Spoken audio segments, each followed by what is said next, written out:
મિત્રો, વૃક્ષો શા માટે વાવવા જોઈએ પૂછવાનો સવાલ હવે આ વર્ષે મને લાગતો નથી કે વૃક્ષો શા માટે વાવવા જોઈએ. વૃક્ષો એ જ જીવન છે, વૃક્ષો એ જ સાચી સંપત્તિ છે. ત્યારે આ દેશના દરેક ગામડાઓ વૃક્ષારોપણ કરે, દરેક વ્યક્તિ વૃક્ષારોપણ અભિયાનમાં જોડાય એવા ભાવ સાથે સદભાવના વૃદ્ધાશ્રમ તો આખા દેશમાં કામગીરી કરવા માટે તત્પર છે.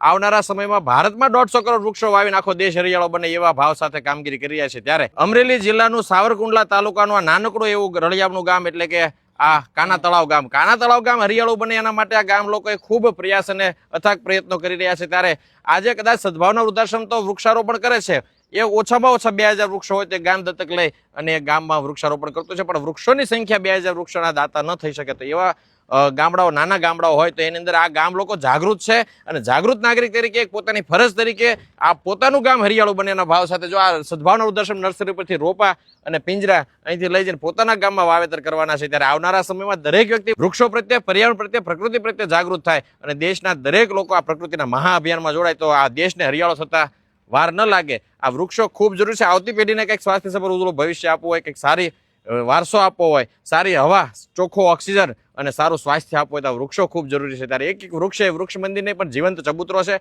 આવા દરેક ગામડાઓમાં હજારો વૃક્ષો હોય, આખો દેશ હરિયાળો બને. ભારતભરમાં 150 કરોડ વૃક્ષો વાવીને સદભાવના વૃદ્ધાશ્રમનો સંકલ્પ છે જલ્દીથી સાકાર થાય. આવા ગામડાઓ આ અભિયાનમાં સંમિલિત થાય. આ પ્રકૃતિનો મહાયજ્ઞ છે. એક એક આહુતિ દરેક ગામડાઓ, દરેક લોકો આપે. આ કાના તળાવ ગામના લોકોને એક અપીલ છે કે અત્યારે કદાચ તમે 400-500 વૃક્ષો વાવશો પણ આવનારા સમયમાં હજારો વૃક્ષો તમારા ગામની જગ્યા કોઈ ખાલી ન રહે, ગાંડો બાવળ દૂર થઈ જાય. એક એક જગ્યાએ આ બહુ વર્ષે વૃક્ષોનું વાવેતર થઈને આવનારા 200 વર્ષ સુધીની અમર યાદગીરી થઈ જાય. કાના તળાવ ગામ આ પૃથ્વી પર અમર થઈ જાય એવા પ્રયાસો સૌ સાથે મળીને કરીએ. સદભાવના વૃદ્ધાશ્રમ તમારી સાથે છે.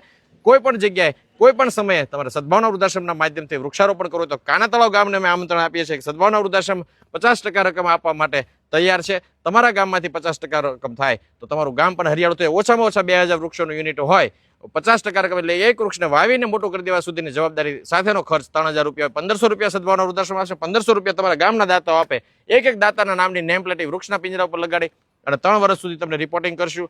અને 100% વૃક્ષ ઉછેરની જવાબદારી કે 2000 વૃક્ષો વાવે 3 વર્ષ પછી 2000 વૃક્ષોની ગણતરી કરી લેવાની. 100% વૃક્ષો મોટા કરીને આપશે. જવાબદારી સાથે વાવ્યું છે. એક પણ ઝાડ ઓછું થાય તો એક ઝાડના પૈસા પાછા, એવી જવાબદારી સાથે, ગેરંટી સાથે સદભાવના વૃદ્ધાશ્રમ કામગીરી કરે છે. આવનારા સમયમાં તમારું ગામ પણ આ અભિયાનમાં જોડાય એવી પ્રાર્થના સાથે જય ધરતી માતા, જય પ્રકૃતિ માતા, વંદે માતરમ, વંદે ગૌ માતરમ.